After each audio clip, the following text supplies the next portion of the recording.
कैसे नहीं है? आपको नहीं कहा भैया का कैमरे से ले रहा आप लोग। वो देसी खाद देना है, जैसे गोबर की खाद, चिकन की खाद, मुर्गी खाद, ये डालेंगे। और फंगीसाइड दवा महीने में 1 बार 2 बार पड़ेगा। ये पौधा चलता रहेगा। एक बार लगा देने के बाद साल में ये पौधा 7 बार फूट देता है। महीने में 2 बार इसकी तुड़ाई होती है। तो बाइक में ज़्यादा नीचे नहीं है। जनपद में सर ड्रैगन फ्रूट की खेती हो रही है। तमाम किसान जो है इसको अपना रहे हैं।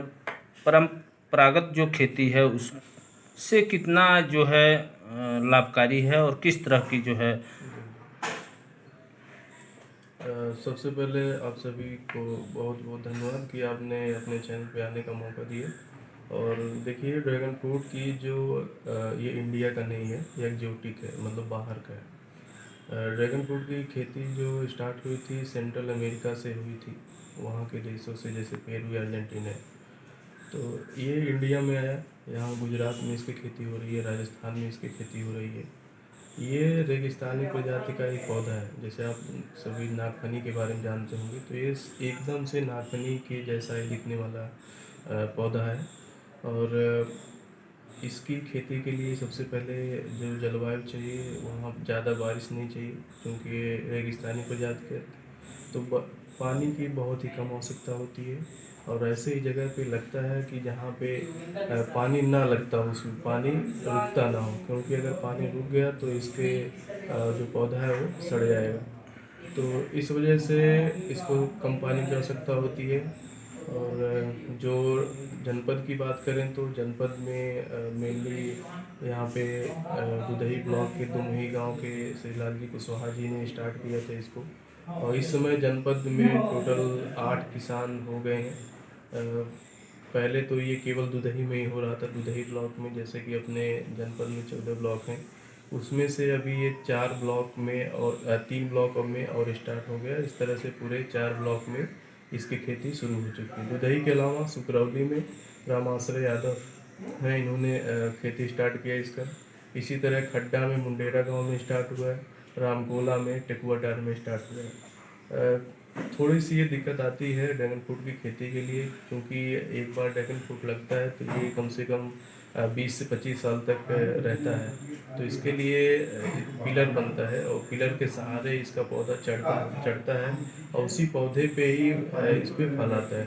तो पिलर बनाने में खर्चा आता है किसान भाइयों को। देखा जाए तो प्रति हेक्टेयर लगभग जो इनिशियल कॉस्ट है पिलर को लेके, तो उसमें से 10 से 11 लाख रुपए प्रति हेक्टेयर इनिशियल, मतलब स्टार्टिंग का कॉस्ट आ जाता है। लेकिन ये भी बात ध्यान देने की, ये जो कॉस्ट लग रहा है हमें एक ही बार में लग रहा है, स्टार्टिंग में लग रहा है, तो ये 20 से 25 साल तक चलेगा।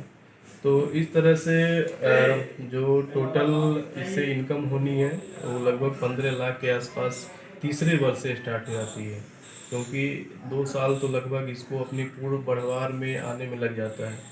तो इस तरह से हम देखें तो तीसरे साल पिलर की कॉस्ट से बढ़ के आदमी किसान मुनाफे में आ जाता है। तो और बाकी इसकी जो डिमांड है, हमने किसानों से भी बात की, हम किसान के यहाँ भी जाते हैं, तो उन्होंने यही बताया कि इसकी काफ़ी डिमांड बढ़ रही है।